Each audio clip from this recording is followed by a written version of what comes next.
Vaya dirigiéndose a Hebreos 13 y vamos a leer los últimos 5 versos de esta maravillosa epístola.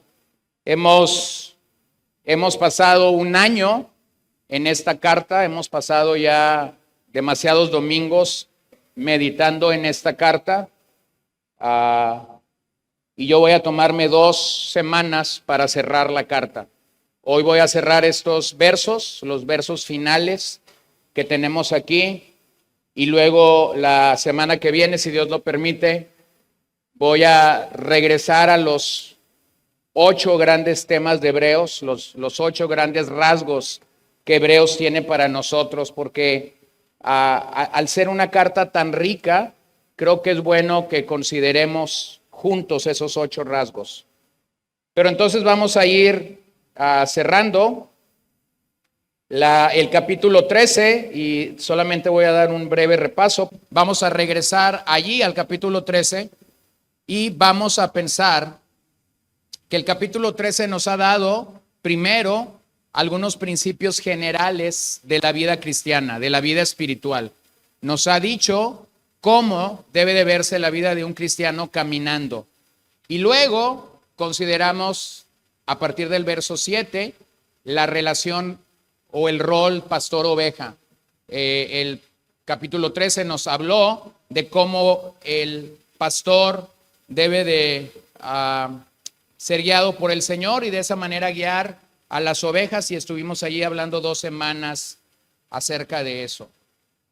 Ahora, después de escuchar el mensaje de Hebreos en 38 domingos o en 38 sesiones, la pregunta que tengo que hacer cuando vengo a esta parte final de la epístola es: ¿aún necesito el poder de Dios? Pregúntale a quien está a tu lado, ¿aún necesitas el poder de Dios? ¿Cuál es la respuesta? Sí. No hay un solo día en el que un creyente no necesita el poder de Dios. No hay un solo momento en el que nosotros no necesitamos el poder de Dios. Posiblemente has experimentado el poder de Dios de múltiples maneras en tu vida, claramente porque nos salvó y podemos dar testimonio del poder salvador de Dios. Posiblemente porque te has sanado en medio de una enfermedad y puedes dar testimonio del poder sanador de Dios. Posiblemente porque te ha restaurado en alguna ocasión de tu vida y puedes dar entonces fe y legalidad del poder restaurador de Dios. Posiblemente porque te ha plantado o te ha arraigado en convicciones bíblicas y entonces puedes dar gracias por el poder edificador de Dios. Pero curiosamente, los versos que vamos a considerar el día de hoy aparentemente son un cierre, aparentemente son una despedida, aparentemente son una conclusión. Pero interesantemente es una conclusión que contiene el poder de Dios. Ahora recuerden que a lo largo de esta carta, de este sermón, de esta epístola, de este tratado, nosotros hemos destacado lo que Jesucristo es. Entonces lo puse allí en tus notas porque quiero que quede grabado en tu corazón.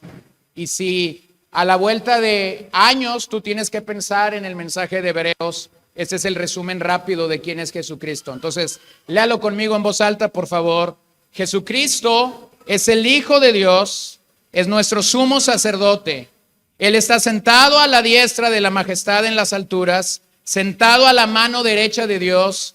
Desde allí intercede por nosotros y gobierna sobre todas las cosas por el poder de su palabra. Jesucristo preserva, preservará y salvará nuestras almas del sufrimiento, dándonos misericordia y gracia. Dándonos misericordia y gracia. Vengamos en ese espíritu a los 5 versos finales.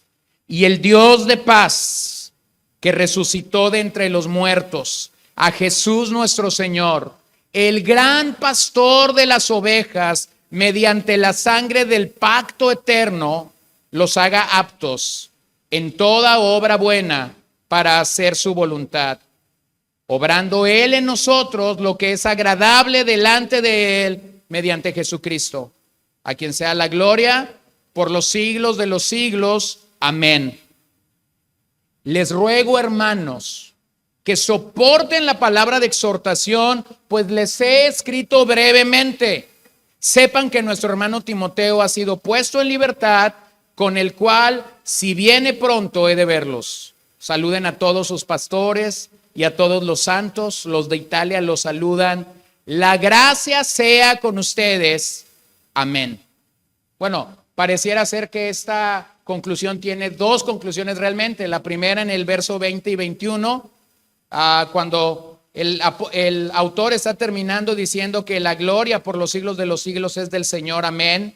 Y luego en el verso 25 cuando dice, la gracia sea con todos, amén. Entonces los estudiosos de la epístola, los eruditos del Nuevo Testamento, comentan o dicen que es como si la conclusión realmente fuera el 20 y el 21, y luego del 22 al 25 tuviéramos como un postdata.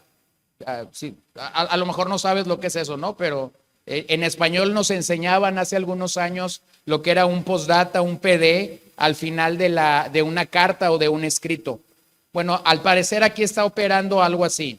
Pero en estos versos finales, que pudieran considerarse como un texto de gran bendición, y simplemente cuando llegas allí y has venido leyendo la epístola, cerrar la Biblia y decir, gracias Señor por esta bendición. Pero yo quisiera presentarte el bosquejo en mis notas y ver cómo es que estos versos realmente son de gran aliento.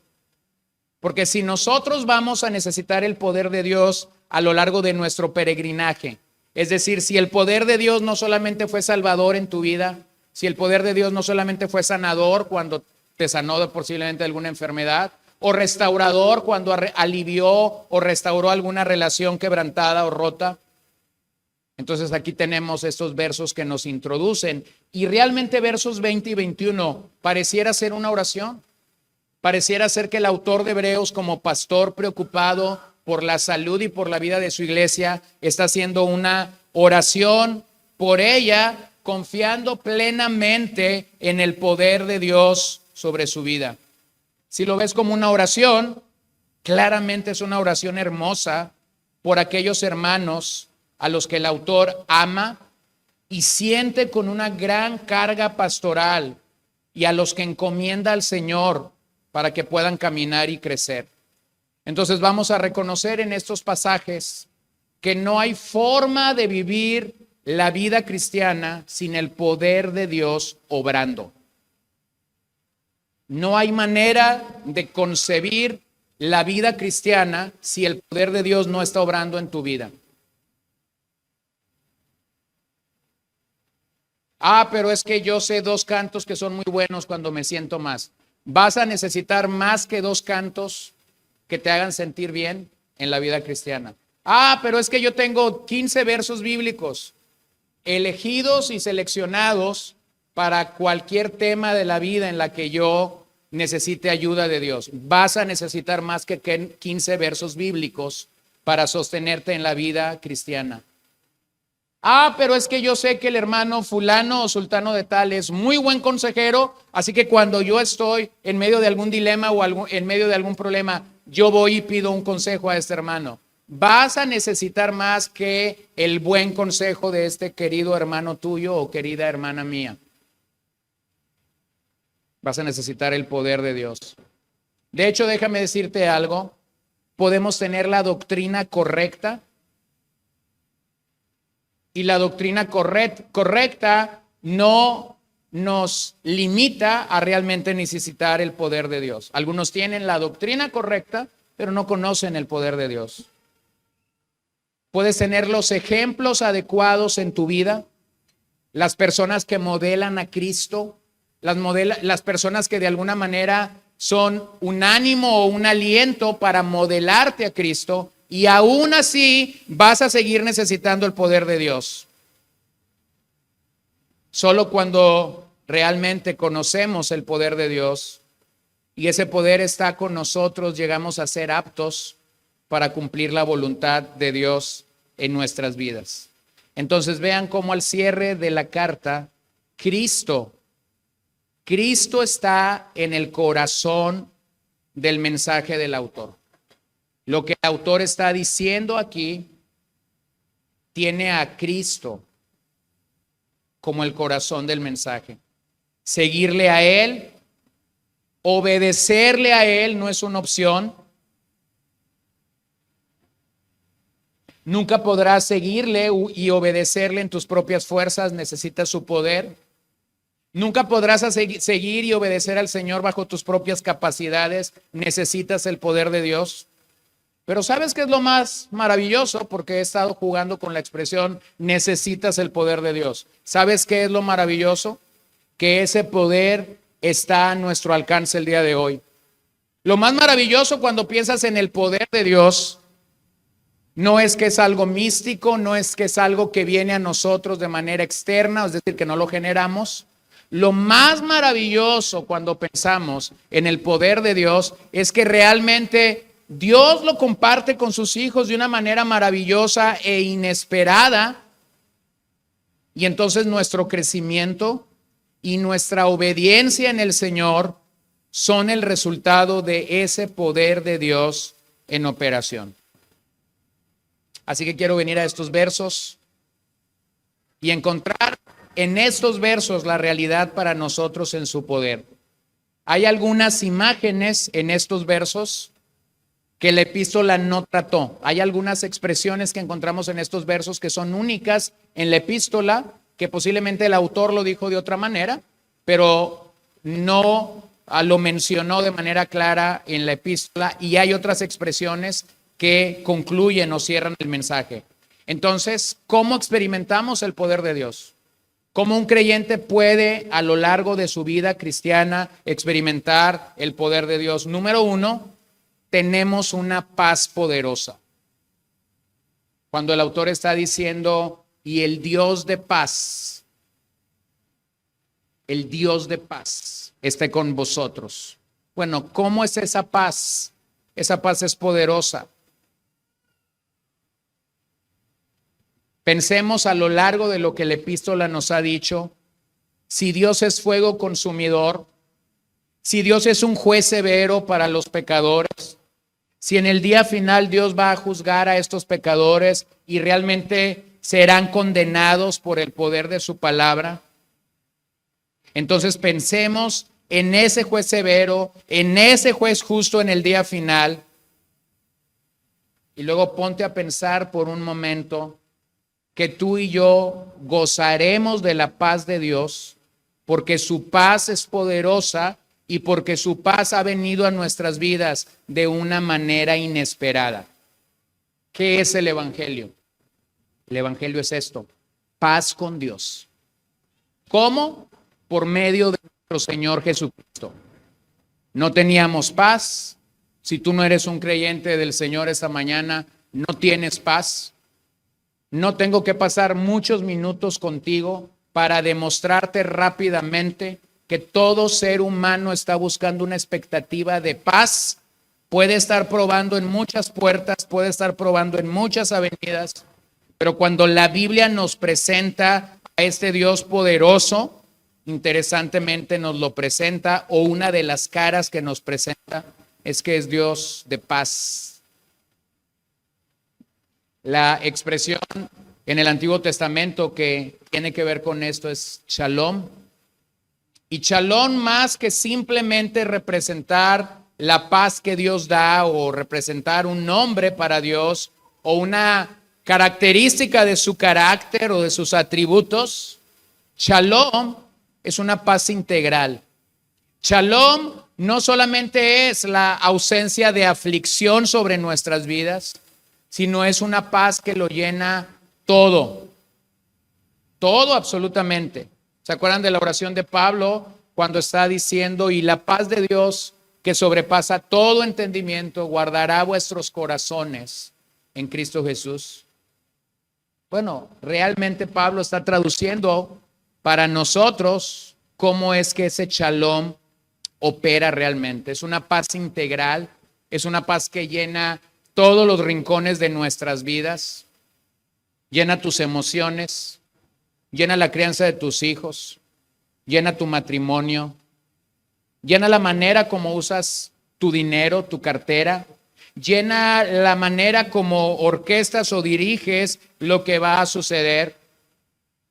Es esta paz de Dios que viene a nuestras vidas cuando estamos inseguros o inciertos de algo que va a pasar, pero entonces simplemente volteamos con nuestra esposa o con nuestros hijos y podemos tener esa seguridad. No sé lo que va a pasar, pero todo va a estar bien. Yo sé que a algunas señoras les molesta cuando con una tremenda calma los maridos decimos, no te preocupes, todo va a estar bien. Digo, porque humanamente las mujeres a veces se preocupan más que los hombres. Puedo estar fallando en mi lógica en tu matrimonio, pero regularmente así pasa, ¿no? Hay momentos en los que en vez de decir, llamar a mi esposa Paola, le pudiera decir, señora, preocupaciones, porque las mujeres tienden a preocuparse de una manera más rápida. Pero entonces, imagínate al esposo diciendo, el Señor va a obrar. Estás ahí en el caos, estás ahí en la hecatombe de tu vida, estás ahí en la ruina y de repente simplemente dices, el Señor de paz va a obrar, Él lo va a hacer. Pero esta paz el hombre no la puede alcanzar. Y Hebreos nos ha presentado un modelo claro y firme de que esta paz viene a nuestras vidas, la tenemos y la gozamos solo cuando estamos en Cristo. ¿Recuerdan la condición de los oyentes originales? Perseguidos, anonadados porque algunos hermanos de ellos han estado muriendo por causa de la persecución. Como hemos dicho, no era una persecución severa, no era una persecución que alcanzó a la iglesia en el primer siglo y que pudo menguarlos o que pudo realmente ser algo severo, pero sin embargo, algunos estaban muriendo esporádicamente, algunos estaban perdiendo sus posesiones, algunos estaban siendo expulsados de sus ciudades por causa de Cristo. Y entonces imagínense a este ecuánime y pacífico autor diciéndoles, el Dios de paz estará con ustedes. Entonces, hermanos, cuando estamos en caos, lo que tú necesitas es una buena dosis de la paz de Dios que es poderosa. Miren cómo Pablo lo dice en Filipenses 4:9. Lo que también han aprendido y recibido y oído y visto en mí, esto practiquen y el Dios de paz estará con ustedes. Vean cómo Pablo conecta la obediencia al recibir la palabra de Dios con su paz. Cuando un creyente camina en esta paz, cuando un creyente puede afirmar esta paz en su vida, cuando está caminando en obediencia al Señor. Porque no me dejarás mentir, cuando nosotros estamos caminando en desobediencia abierta, es decir, cuando sabemos que estamos faltando al Señor, pero a pesar de ello lo estamos haciendo, la paz se va, la paz escasea, la paz se convierte en una situación de observar en la vida de otros, pero no de observarla en nosotros. Vean cómo Pablo lo dice en Romanos 16:20, al cierre de la epístola a los Romanos.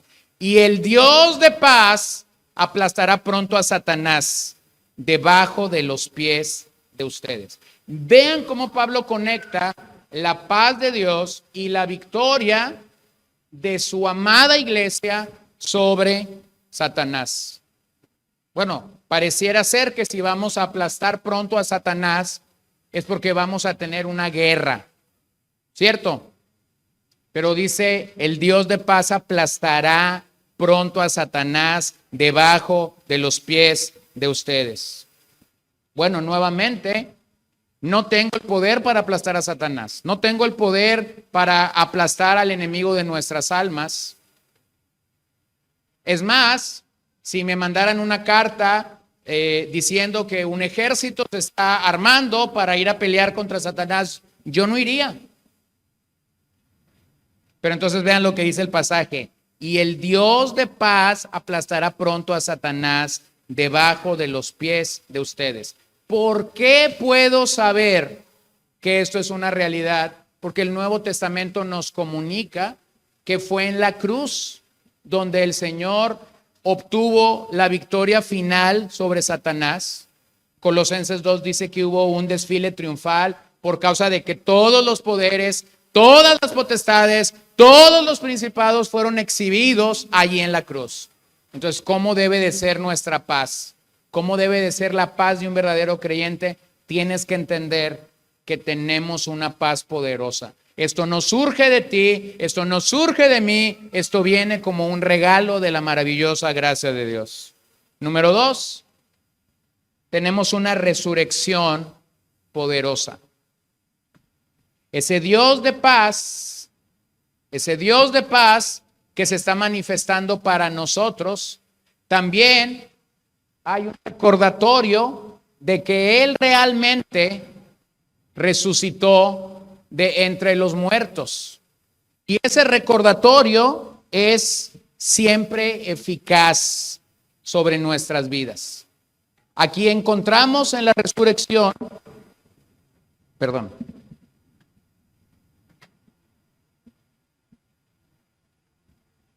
Aquí encontramos en la resurrección posiblemente el acto de Dios más poderoso en la persona de su Hijo amado.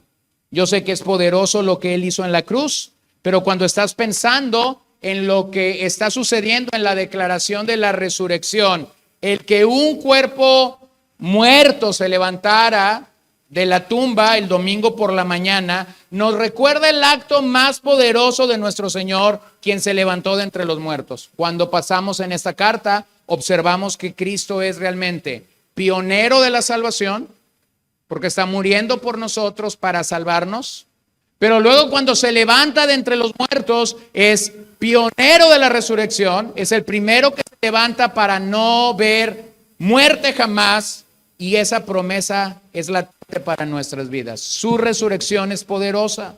Entonces entramos con la confianza cada vez que nos acercamos a la muerte, no porque te vas a morir todavía, o quién sabe, pero cada vez que nos acercamos a la muerte, entonces podemos tener esta seguridad de la resurrección. ¿Por qué un creyente puede saber que resucitará en el día final? Bueno, porque Cristo, quien marcha siempre delante de nosotros, estuvo en la tumba y la tumba no pudo detenerlo. Ahora observen que esta figura es interesante. Cada vez que un sumo sacerdote moría, el sumo sacerdote tenía que ser reemplazado por otro. A la muerte de un sumo sacerdote, entonces un sacerdote llegaría a ser sumo sacerdote y tomaría la vacante o el lugar que ahí había quedado para que alguien viniera y ministrara al Señor.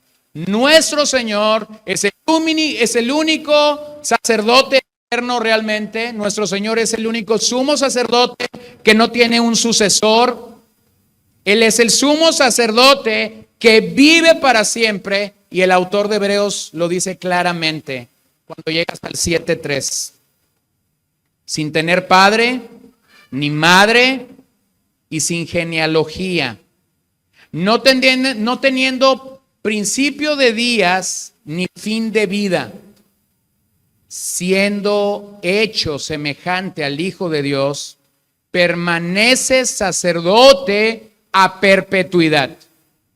En otras palabras, este sumo sacerdote tiene una vida indestructible.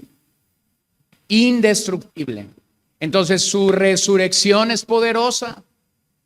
Así es como el poder de Dios manifestado en la tumba vacía demuestra este acto.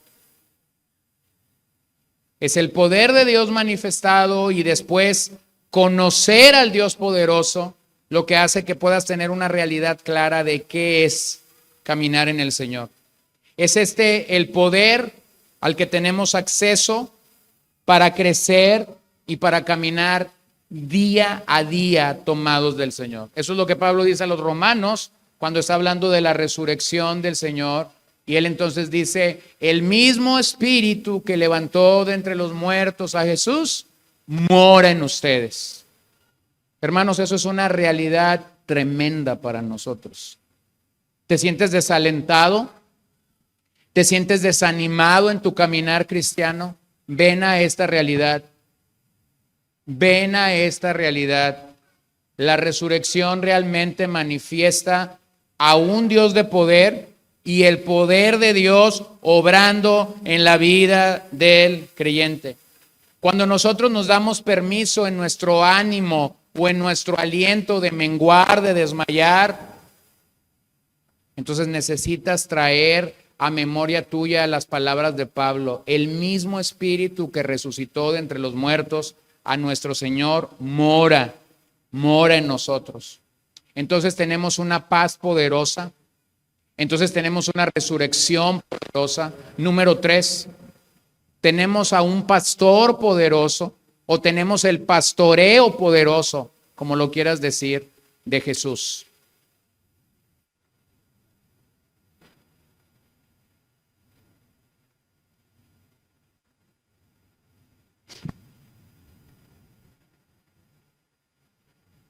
Vean cómo el autor introduce el título o el adjetivo calificativo que está dando a Jesús como pastor.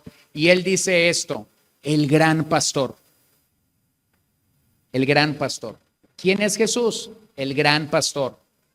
De todos los títulos que el autor pudo dar, este es realmente maravilloso. Es seleccionado, es tomado a consideración. ¿De qué había estado hablando al principio el capítulo 13 de Hebreos, específicamente el verso 17? Había estado hablando de los pastores que estas iglesias tenían. Había estado hablando de cómo estos hombres calificados, llamados, seleccionados por Dios, tenían que pastorear a la grey del Señor.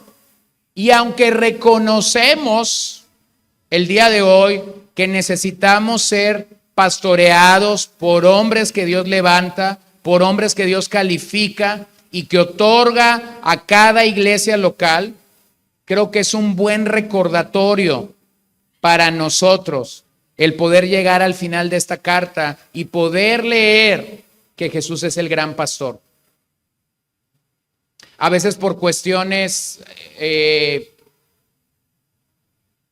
organización, a veces por cuestiones de estructura en una iglesia, y mayormente mientras una iglesia crece y es más grande, se tienen que usar algunos roles, y entonces se acuñó en algún momento, no hace mucho tiempo, pero se acuñó en algún momento la palabra pastor titular, pastor principal, pastor maestro, pastores asociados, pastor de este departamento o pastor de este departamento. Realmente cuando lees esta carta te das cuenta de algo. Todos somos pastores asociados. Todos los que servimos en el ministerio pastoral realmente somos pastores asociados. El gran pastor es Jesús. El gran pastor es Jesús.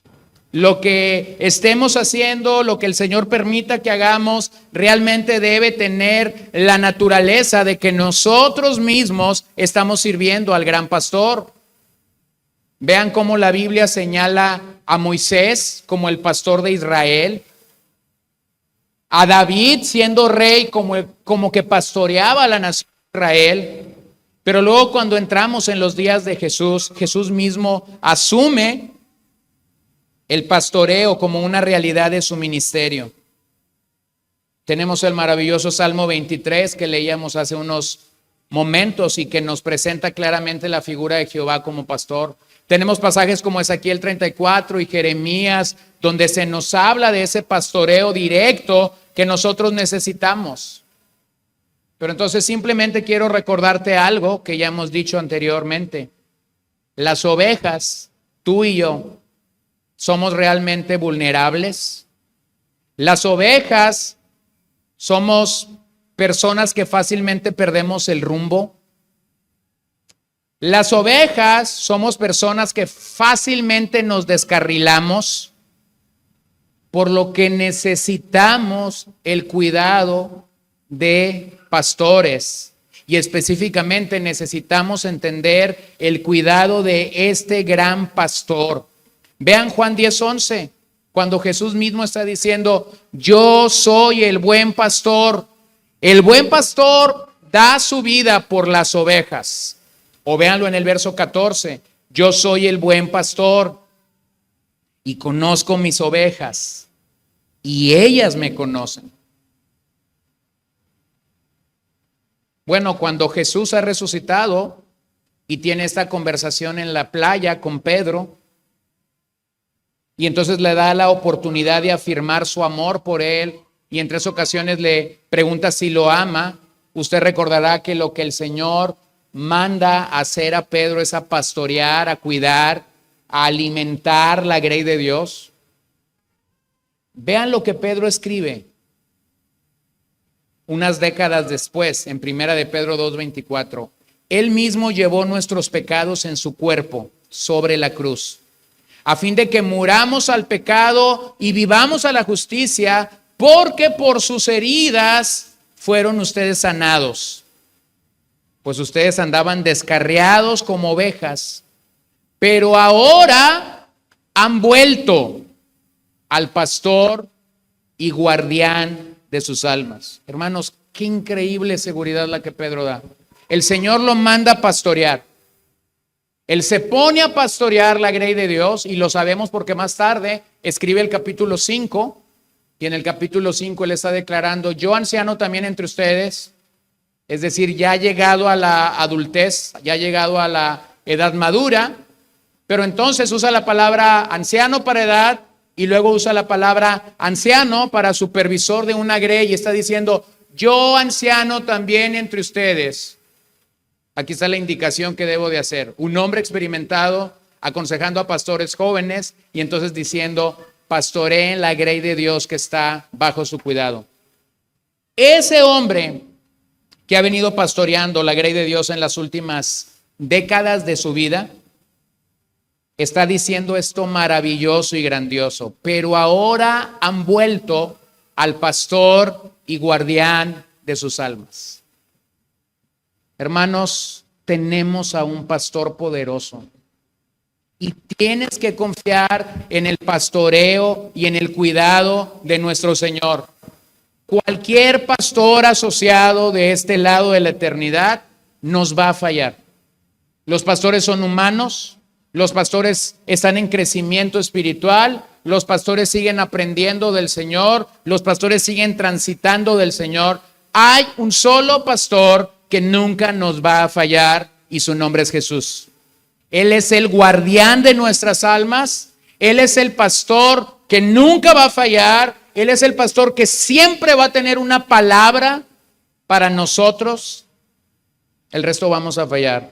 No es una excusa, claramente, no es un punto para decir que voy a fallar, porque claramente los estándares que Dios demanda de hombres pastoreando son altos, y nosotros debemos de buscarlos. Pero tenemos que ser claros que el calificativo que el autor a los Hebreos está usando para hablar de este gran pastor nos dice mucho.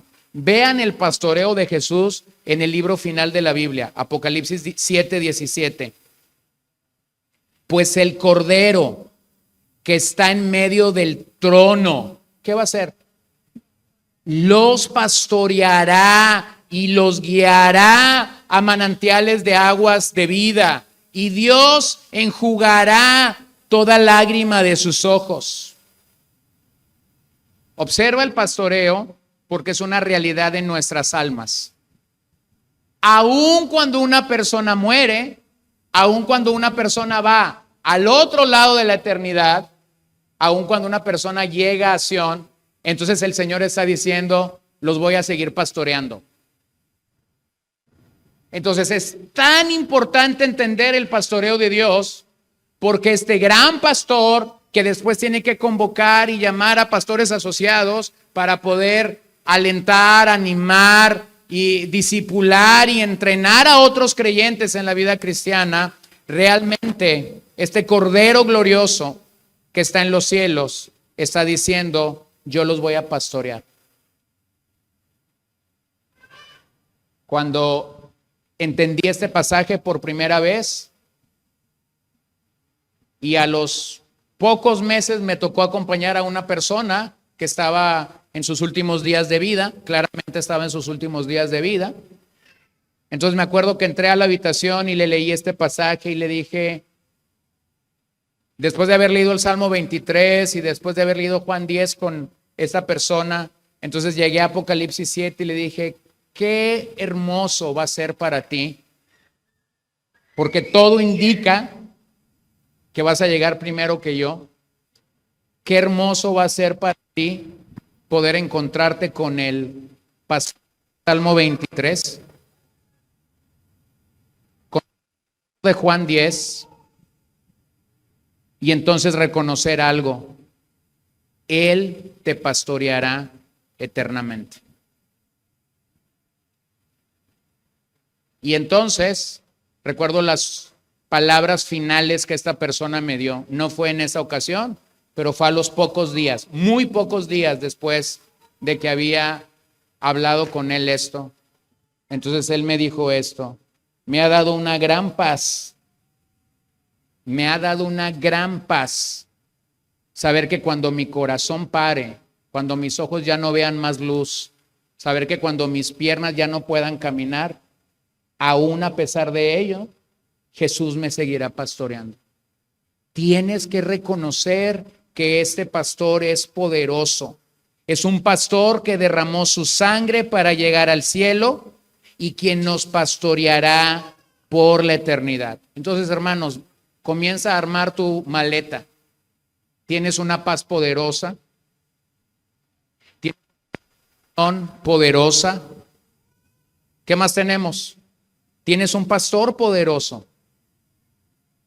Número 4, tenemos la sangre poderosa del nuevo pacto. Tenemos la sangre poderosa del nuevo pacto.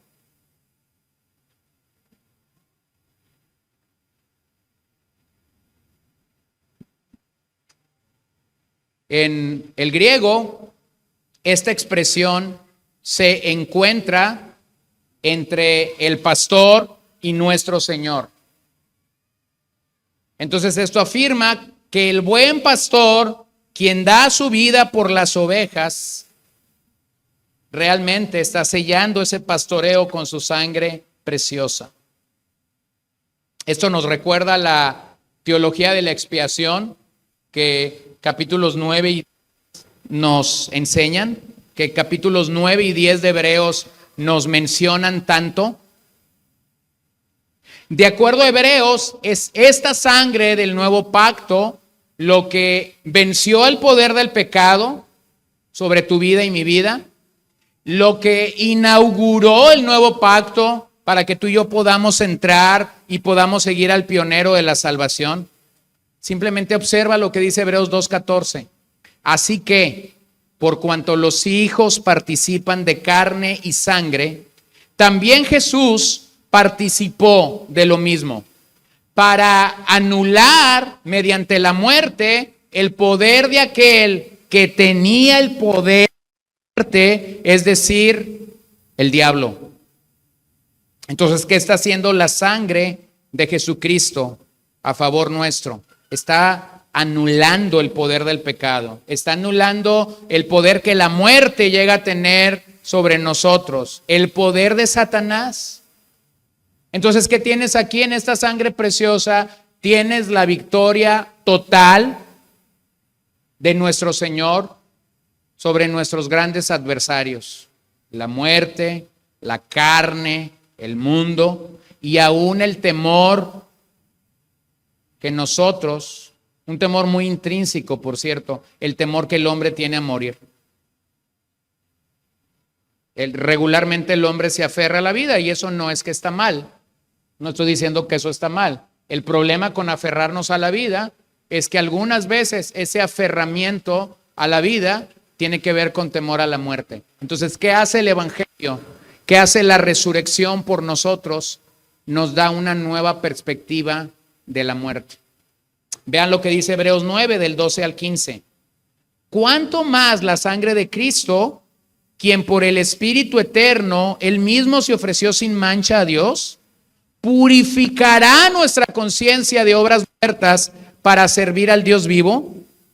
Por eso Cristo es el mediador de un nuevo pacto, a fin de que habiendo tenido lugar una muerte para la redención de las transgresiones que se cometieron bajo el primer pacto, los que han sido llamados reciban promesa de la herencia eterna. Entonces vean qué glorioso es que la sangre de nuestro Señor tiene efectos, resultados increíbles. Como ya leímos, es la sangre del Señor la que habla más fuerte, más clara, más precisa que la sangre de su santo Abel. Y luego vean cómo Pablo lo dice en Romanos 6:9, sabiendo que Cristo, habiendo resucitado de entre los muertos, no volverá a morir. La muerte ya no tiene dominio sobre él. Así que Pablo lo que hace es apuntarnos hacia los efectos eternos de la resurrección. Bueno, la resurrección no es un tema solamente del domingo de resurrección. La resurrección no es una doctrina que simplemente es limitada a la Semana Santa. La resurrección no es algo en lo que deberíamos de pensar simplemente cuando cantamos algo que proclama o que declara la resurrección del Señor. La resurrección realmente tiene efectos futuros gloriosos. Porque Cristo resucitó de entre los muertos, es que nosotros también resucitaremos. Lo pueden apreciar claramente en este pasaje. Y eso debe de ser algo maravilloso para nosotros. Pero no termina allí. Número 5, tenemos un equipamiento poderoso para hacer su voluntad. Tenemos un equipamiento poderoso para hacer su voluntad. ¿Sabías que cuando llegamos al Señor, cuando venimos al Señor, somos realmente equipados por Dios?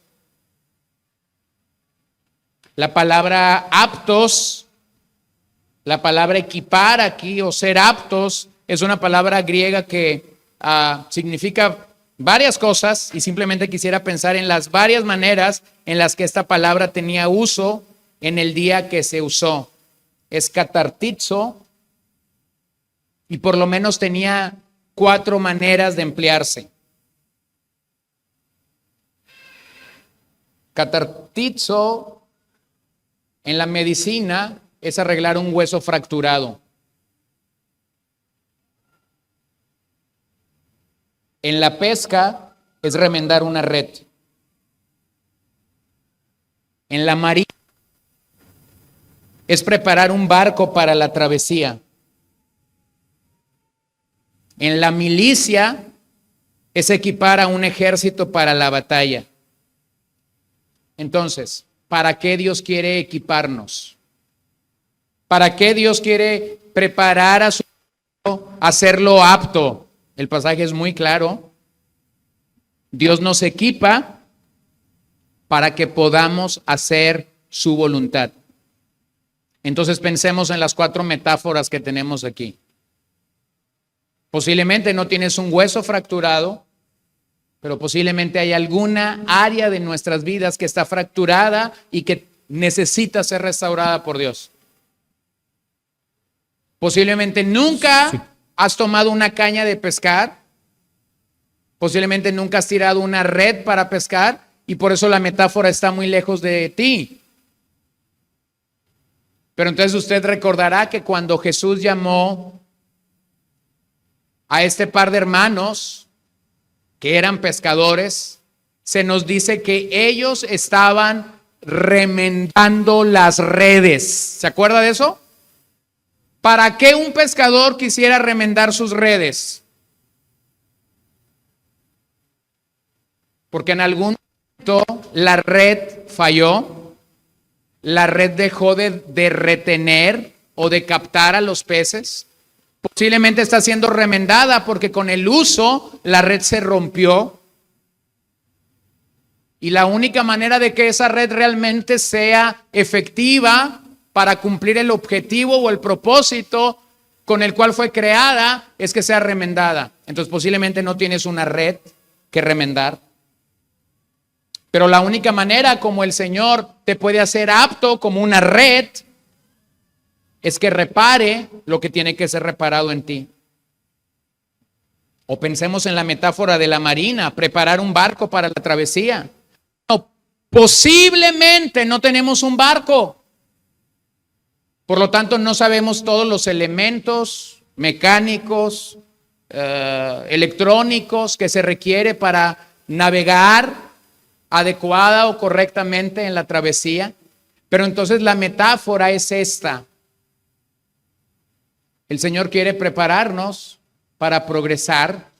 El Señor tiene que equiparnos para que realmente nuestro caminar en Él sea duradero. Tiene que poner todos los elementos necesarios para que ese barco llegue al final. Y Él sabe lo que nosotros necesitamos.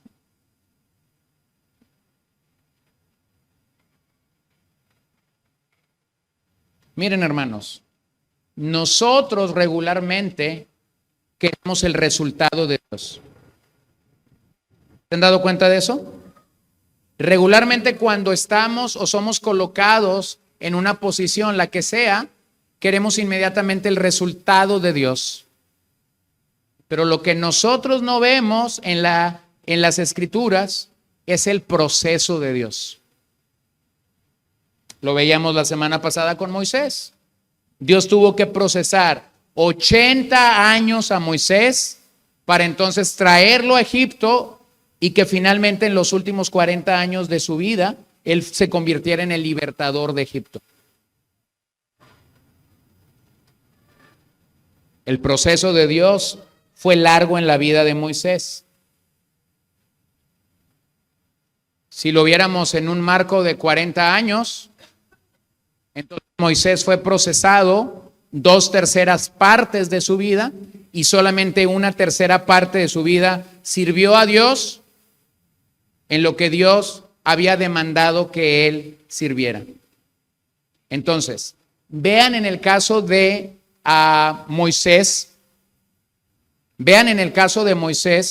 cómo es que el Señor preparó realmente el barco para la travesía. Y la cuarta metáfora es la milicia. Es equipar a un ejército para la batalla.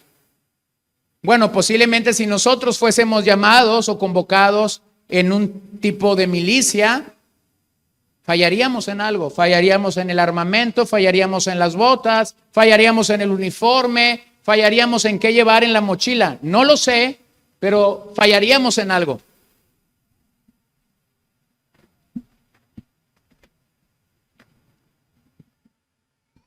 Y ya casi invento una metáfora sobre el audio. 3 micrófonos en una. Ay, ay, ay. ¿Por qué Dios nos equipa? Porque es que aquí tenemos un equipamiento poderoso para nuestras vidas. Es bien sencillo, hermanos. El pasaje dice por qué el Señor tiene que equiparnos. El Señor tiene que equiparnos para hacer su voluntad. Ay, Señor, es que yo quiero hacer tu voluntad. Sí, pero no vamos a poder hacer su voluntad si el Señor no nos equipa poderosamente. Y la Biblia habla de ese equipamiento. Nosotros realmente somos equipados para hacer su voluntad y entonces cuando acatamos su voluntad nos encontramos agradando al Señor.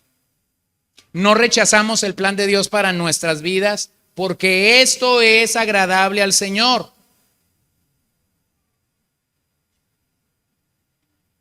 Esto es posible por la obra de Cristo, quien es el canal de toda gracia.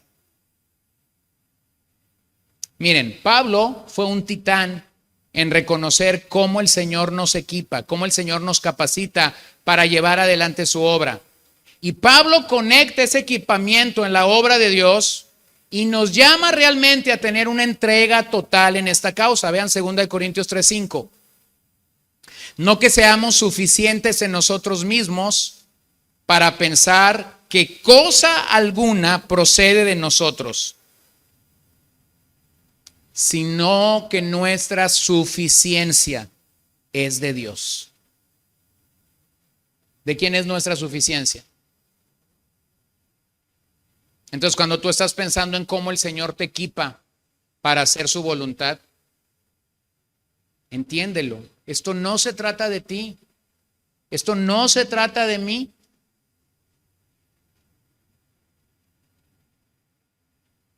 Cuando el Señor nos diseñó, cuando el Señor nos creó, cuando el Señor nos dio nombre, cuando el Señor nos dio un propósito, nos llamó a ser sus embajadores. Un creyente debe de verse a sí mismo como un embajador. ¿Qué es un embajador? Un embajador representa a un rey. Somos los embajadores de Dios. Pero nuestro corazón pecaminoso nos lleva a creer que no somos embajadores. Nuestro corazón pecaminoso nos lleva a entender que somos mini reyes. Mini reyes.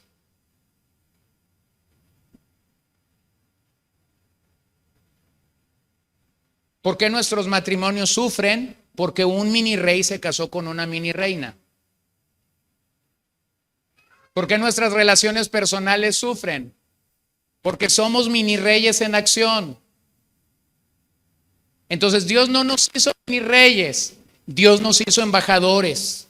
Y entonces cuando Pablo entra al ministerio y tiene tremendas calificaciones y tiene tremendas cosas que aportar por todo lo que Dios le ha permitido experimentar a lo largo de la vida, Pablo escribe a los Corintios y dice: toda nuestra suficiencia es de Dios. Es decir, todo nuestro equipamiento viene de Dios.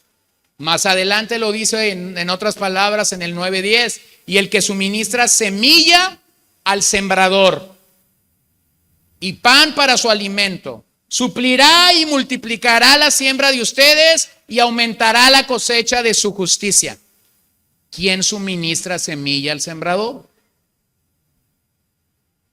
Bueno, Pablo no está diciendo que él tiene la semilla.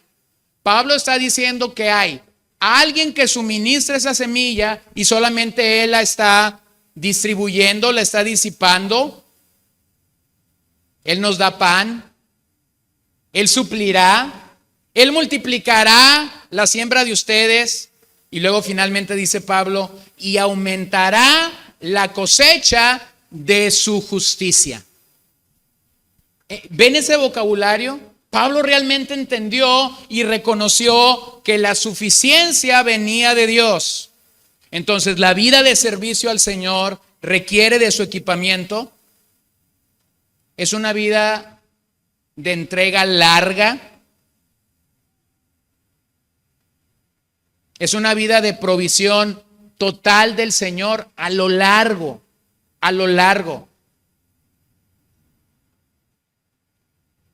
No de un momento. Necesitas entregarte de manera sí radical, necesitas entregarte de manera sí total al Señor, pero saber algo: cuando decimos sí al Señor que nos llamó, cuando decimos sí al servicio del Señor, entonces necesitas vislumbrarte haciendo esto el resto de tu vida. No es de ahorita, pero no de mañana.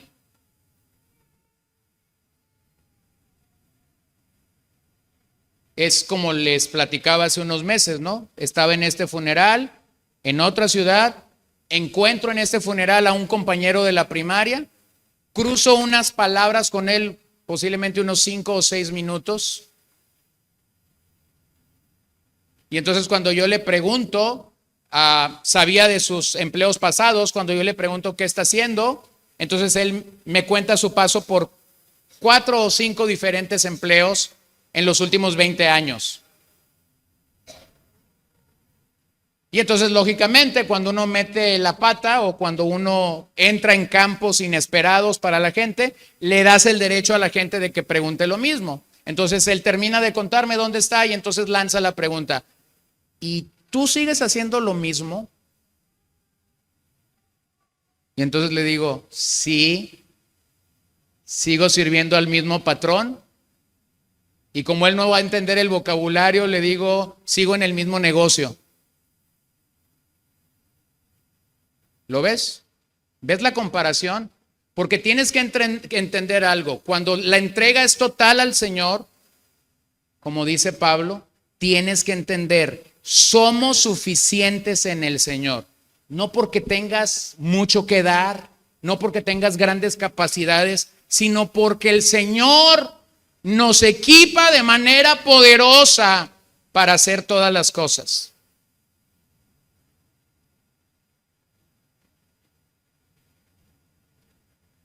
Antes de venir a predicar, estaba terminando mis notas y recibí uno de esos mensajes tan alentadores. Cuando alguien en el que esporádicamente sembraste por un poco o por mucho de tiempo, simplemente te hace recordar que en el trabajo del Señor puedes cosechar a veces y a veces no puedes cosechar, pero entonces recibes estos mensajes de alguien al que amaste y al que le mostraste el camino del Señor, y a la vuelta de los años sin que tú sepas nada de él, entonces esta persona está ahí simplemente para decirte gracias. Somos suficientes en el Señor a pesar de cuando nosotros fallamos. ¿Por qué? Pablo lo dice, porque la voluntad del Señor es buena, es perfecta, es agradable.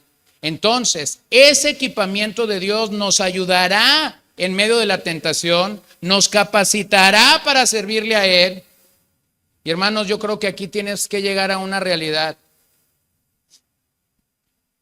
A la vuelta de los años lo logras entender, posiblemente no lo entendíamos al principio, pero lo logras entender.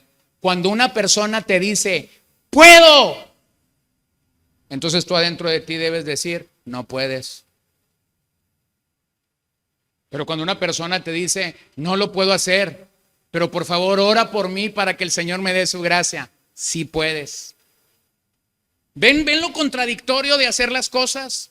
Así es el Señor. Cuando nosotros decimos, es que no puedo, es que no lo voy a lograr, es que no sé hablar, es que no tengo las capacidades, entonces Dios dice, es cierto, no lo tienes. Y así es como me sirves, porque entonces voy a derramar mi gracia, voy a equiparte poderosamente y lo vas a poder hacer. Dios quiere equiparnos para la vida. Dios quiere equiparnos para servirle a Él. Dios quiere nuestra madurez más que nadie. Él quiere obrar en nosotros. Él quiere obrar en nosotros antes de poder obrar a través de nosotros. Entonces somos equipados por la palabra, por la oración, por el compañerismo. Somos equipados por la obediencia. Cuando una persona responde en obediencia al Señor, el Señor lo está equipando. Pero también necesito recordarles que hay una materia secreta del equipamiento de Dios y que lo hemos visto a lo largo de la carta de Hebreos, de la cual no deberíamos tratar de evadir. Somos equipados por Dios a través del sufrimiento.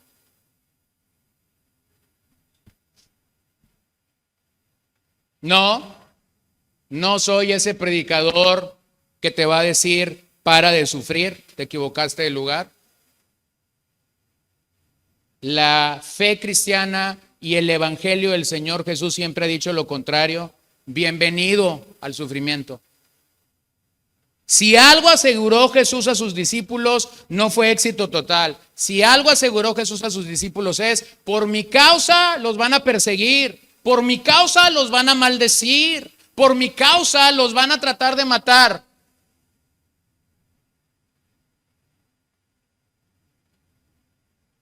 Todo esto puede ser utilizado por Dios para equiparnos. Número 6, tenemos una exhortación poderosa. La palabra exhortación aquí, o la palabra que el autor está usando para exhortación, se refiere al contenido total de Hebreos. Es decir, no se refiere a las últimas palabras que él está diciendo. Cuando está diciendo a los creyentes que ellos han resistido la exhortación, es que realmente han escuchado el sermón, han escuchado la homilía completa. Ahora quiero observar algo. Este es un documento escrito con una tremenda carga pastoral. Esta es la pasión de un pastor hablando y llamando a las ovejas de Dios a que puedan obedecerlo. Así fue escrito. Y si lo quieres entender realmente, así se debe leer. Así se debe recibir. He intentado, he querido hacerlo de esta manera y he tratado de mantenerme a lo largo de la epístola mostrándote el lado pastoral que el autor de los Hebreos tuvo. Hebreos es un gran tratado predicado con pluma. Es un llamado urgente a la devoción plena en la persona de Jesús. Obsérvelo en Hebreos 3:13.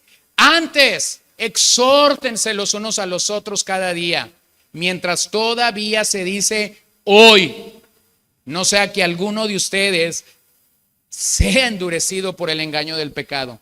Entonces, ¿qué comunica Hebreos? Casi cuando empieza, necesitas exhortación. ¿Qué comunica Hebreos cuando está terminando? Han soportado la exhortación, han soportado la palabra que Dios ha dado a sus vidas. Mira, Hebreos es realmente un escrito breve, es directo, es confrontador, es inflexible, es algo complejo para la mente humana, es algo complejo para las emociones. Si ahora mismo parara de predicar y simplemente dijera vamos a leer la epístola, entonces nos tomaría menos de una hora leer los 13 capítulos. Pero contiene verdades infinitas y eternas de las cuales pudiéramos meditar el resto de nuestra vida. Entonces es una exhortación. ¿Cómo tienes que leer Hebreos? Como una exhortación. ¿Cómo tienes que venir Hebreos? Como una exhortación. ¿Cómo debemos recibirlo? Como una exhortación. Esa misma palabra fue la que usó Lucas cuando habla de Pablo en Hechos 13:15. Después de la lectura de la ley y los profetas, los oficiales de las sinagogas les mandaron decir: hermanos, si tienen alguna palabra de exhortación para el pueblo, hablen. Entonces, tanto Hebreos como Hechos traducen la palabra logos para kleseos y simplemente se refiere a un sermón. ¿Qué hizo Pablo en Hechos 13? Les predicó. ¿Qué hizo el autor de Hebreos a lo largo de estos 13 capítulos? Nos predicó. Ese mensaje, esa exhortación tal y como está allí, lleva el sentido de una exhortación que estimula y de una exhortación que demanda. Se nos estimula las buenas obras, se nos estimula a creer en Jesús, se nos estimula a creer en su sacerdocio, pero también se nos demanda. Y lo hemos visto claramente en el capítulo 13. Se nos demanda de forma general, se nos demanda de forma pastoral, se le demanda a la oveja cómo debe ser su comportamiento. Entonces eso me va a llevar a hacer algunas preguntas finales. Porque esta declaración de que recibieron bien la palabra de exhortación debe llevarnos a la pregunta: ¿cómo recibimos un sermón? ¿Cómo recibimos la palabra predicada desde este púlpito o desde cualquier otro púlpito? ¿Cómo escuchamos un sermón? La segunda pregunta que eso me ocasiona es: ¿el sermón fue oportuno?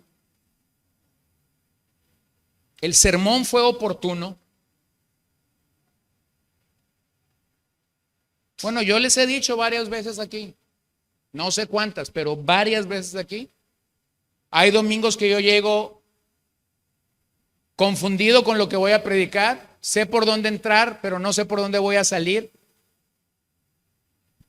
Las notas a veces no me marcan un camino tan nítido o tan claro como quisiera, pero entonces mi oración es: Señor, haz algo con esto. Sé que es tu palabra, sé que ese es el verso, pero haz algo con esto. Y luego al bajar resulta que hay una fila diciendo: esta era la palabra que yo necesitaba. Y yo digo: bueno, Señor, aquí estoy. Sigue clavando fuertemente tus clavos a mi ego y a mi orgullo. Ya entendí que de esto se trata. Entonces cuando vengo, cuando llego y digo: este sermón está terminado, este es un sermón de 100, resulta que a veces la gente está confundida, están con caras como diciendo: ¿qué quiso decir? Y no hay una sola palabra al final. ¿Por qué? Porque hay dos respuestas que nosotros podemos tener a un sermón o a una exhortación. Solamente dos respuestas. O respondemos negativamente o respondemos positivamente.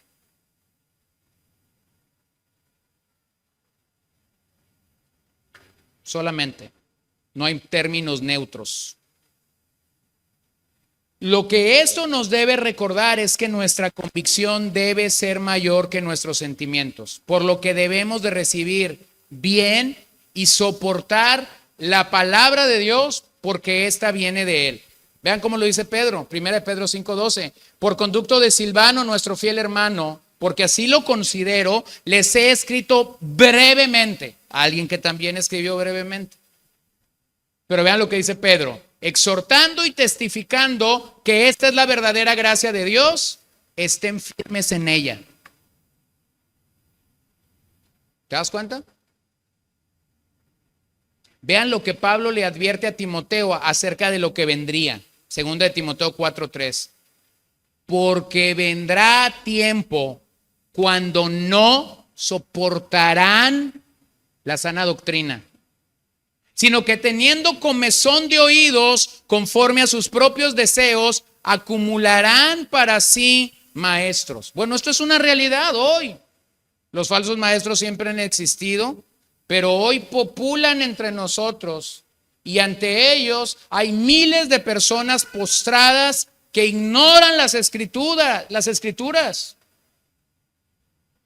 Hay miles de personas que no podrían resistir la exhortación de la palabra de Dios y mayormente porque no son salvos.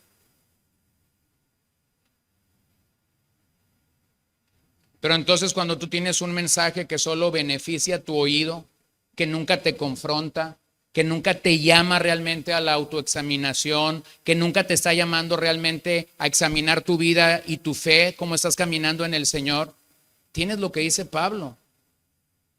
Gente que no soporta la sana doctrina, pero que tiene comezón de oídos.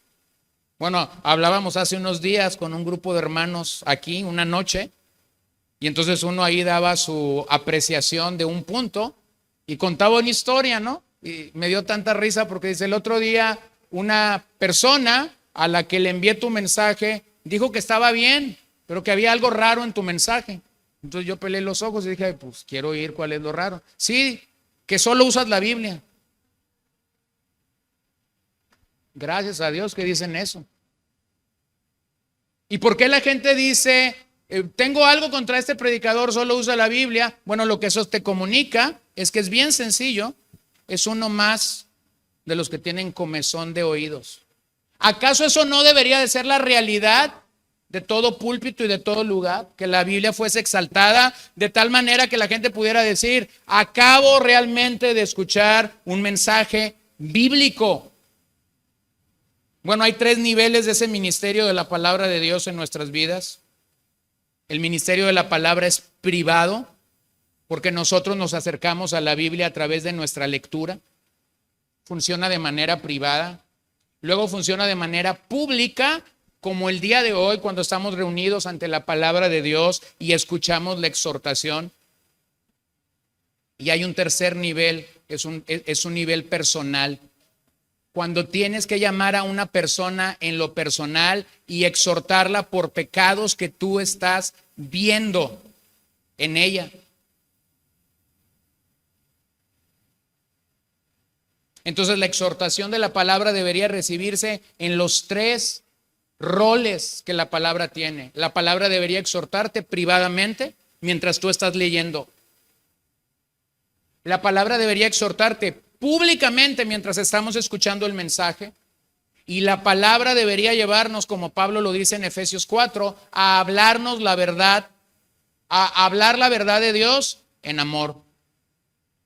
Entonces, hermanos, vean cómo cuando la Biblia nos dice que soportamos la exhortación, hasta en ello podemos ver el pastoreo directo de Dios sobre nuestras vidas. Entonces se nos llama a soportar la exhortación. Aquí la expresión es un imperativo, no es una opción. Finalmente se nos menciona a Timoteo en estos versos y se nos dice que Timoteo ha sido puesto en libertad. No sabemos cuándo ni cómo Timoteo fue preso, pero no hay equivocación en la Biblia. Lo último que nosotros sabemos de Timoteo en la segunda carta es que Pablo lo convoca en el capítulo 4 del 1 al 3 más o menos a predicar la palabra en tiempo y fuera de tiempo. ¿Cómo sé que Timoteo realmente respondió adecuadamente a la exhortación de Pablo? ¿Cómo sé que Timoteo realmente, cuando Pablo lo exhortó a predicar la palabra, lo hizo? Sencillo, porque tuvo el mismo resultado que Pablo tenía cuando predicaba. Pablo predicaba y después, ¿qué pasaba? Lo encarcelaban. Entonces dice 2 de Timoteo 4, Timoteo sigue predicando. Entonces el autor de Hebreos, que es una carta escrita después de la segunda carta de Timoteo, dice, el hermano Pablo ya fue puesto en libertad. Queremos ir a visitarlos. ¿Y por qué Timoteo había sido preso? Porque recibió adecuadamente la exhortación de su padre en la fe, llamado Pablo. Vean cómo Pablo lo dice en 1 Tesalonicenses 2:13. Por esto también nosotros sin cesar damos gracias a Dios de que cuando recibieron la palabra de Dios que oyeron de nosotros, la aceptaron no como palabras de hombres, sino como lo que realmente es. ¿Qué es? La palabra de Dios, la cual también hace su obra en ustedes, los que creen. Usted no me dejará mentir. La exhortación no es fácil, no nos gusta exhortar, pero la Biblia nos manda exhortar. Y cuando la Biblia nos manda exhortar y nos dice por qué exhortar y cómo exhortar, entonces tenemos que ser fieles a la exhortación del Señor sobre nuestras vidas. Esa exhortación debe ser escuchada de buena gana y debe de ser tomada con amabilidad, porque aún detrás de una exhortación, el buen pastor de nuestras almas está ministrando nuestras vidas. Y finalmente, tenemos una gracia poderosa. Tenemos una gracia poderosa. Esto es como un flash noticiero. Simplemente ha habido aquí como noticias así rápidas, pum, pum, pum. Y de repente las palabras finales del autor son: la gracia de Dios sea sobre sus vidas. Pareciera ser que la epístola termina de una manera corta, escueta, austera, pero es una poderosa declaración, nuevamente en una forma de oración. Nunca debes dejar de orar para que la gracia de Dios te acompañe. Nunca debes dejar de orar cuando sabes que un hermano está en medio de una necesidad o de una situación por la gracia de Dios. Nuestra oración continua debería de ser: Señor, dale de tu gracia a este hermanito que está pasando por aquí o por allá. Dale de tu gracia a este hermano que está en tal situación. La gracia de Dios guardaría a los hebreos de la apostasía. La gracia de Dios los ayudaría a enfrentar el pecado. La gracia de Dios los ayudaría a llegar a la ciudad celestial. A lo largo de nuestro peregrinaje vamos a necesitar orar y seguir orando para que el Señor derrame su gracia en nuestras vidas. Simplemente permíteme recordarte que somos salvos por gracia, y por esa misma gracia es que vamos a perseverar hasta el final. Así que necesitamos claramente la gracia de Dios sobre nuestras vidas. Tito 3:15. Todos los que están conmigo te saludan, dice Pablo. Saluda a los que nos aman en la fe. La gracia sea con ustedes. Qué maravilloso poder entender la necesidad que tenemos de la gracia de Dios. Entonces, ¿qué hacen estos últimos versos? Bueno, nos convocan a vivir en la voluntad de Dios a la luz de la obra de Cristo. ¿Qué hacen estos versos? Nos recuerdan que debemos enfocarnos, que debemos vivir en la gracia de nuestro Señor Jesucristo.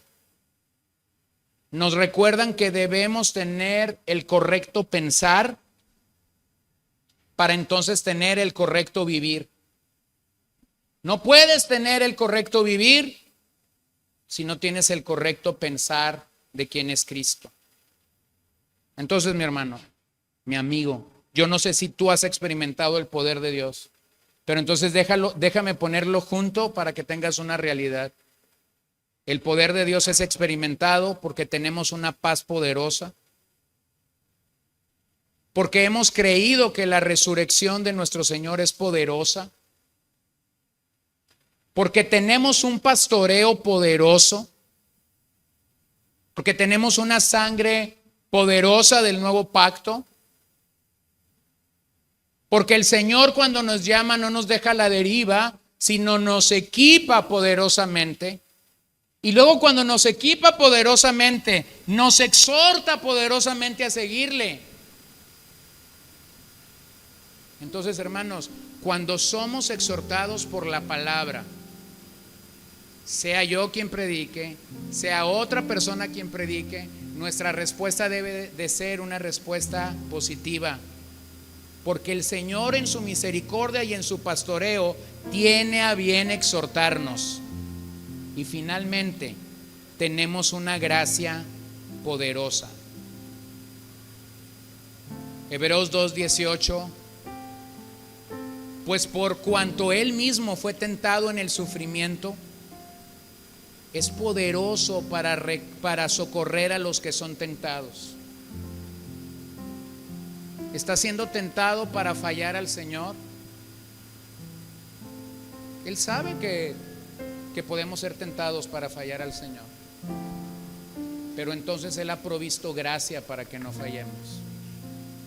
Estás siendo tentado o menguando en tu fe, entonces Él nos da de su gracia para poder estar sobre encima de eso. Pero luego vean Hebreos 4:16. Por tanto, acerquémonos con confianza al trono de la gracia,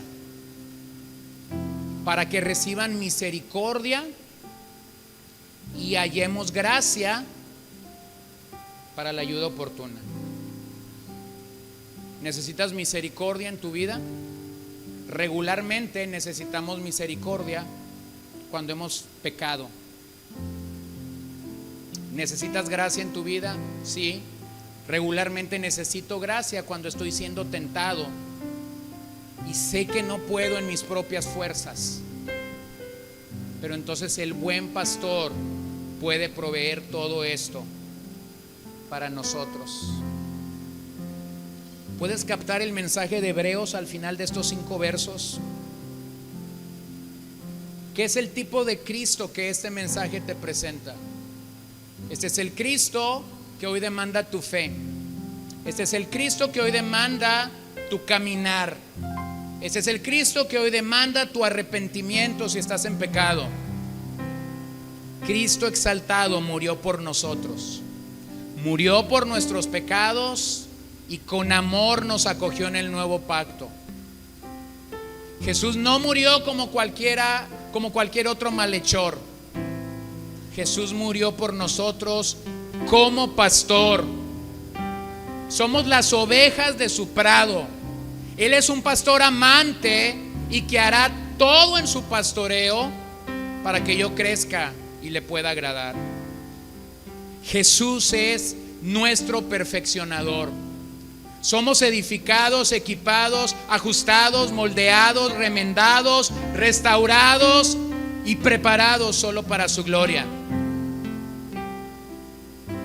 La única forma en la que podemos agradar a Dios es a través de Jesús.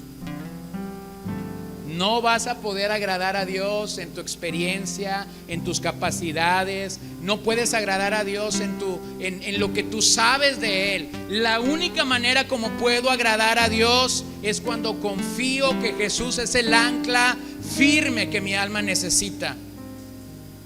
Pero para que eso suceda necesito venir hoy y refugiarme bajo el poder de Dios. Necesito su gracia. Necesitas la gracia de Dios en tu vida. Necesitas ese favor inmerecido que solo Dios puede darnos. ¿Y sabes qué es lo más maravilloso? Que su gracia está disponible. Que su gracia es para ti y para mí. que su gracia es la realidad que nuestro pecado necesita. No puedo agradar a Dios de otra manera. Hay una sola forma de agradar al Rey de Reyes y Señor de Señores, y es diciendo: renuncio a ser un mini rey. Tú eres el Rey, tú eres el Creador, tú eres el sustentador de mi alma. Señor, venimos delante de ti esta mañana con temor, con temblor, con respeto. Somos tan incapaces, somos tan débiles, somos tan pecadores, y tú eres tan justo, tan santo, tan misericordioso, tan maravilloso, tan lleno de poder y de justicia, que no hay otra manera de acercarnos a ti sino como Pedro, quien declaró: apártate de mí, soy hombre pecador. O como Isaías, cuando declaró: soy un mentiroso y este pueblo es inicuo e impío con sus labios.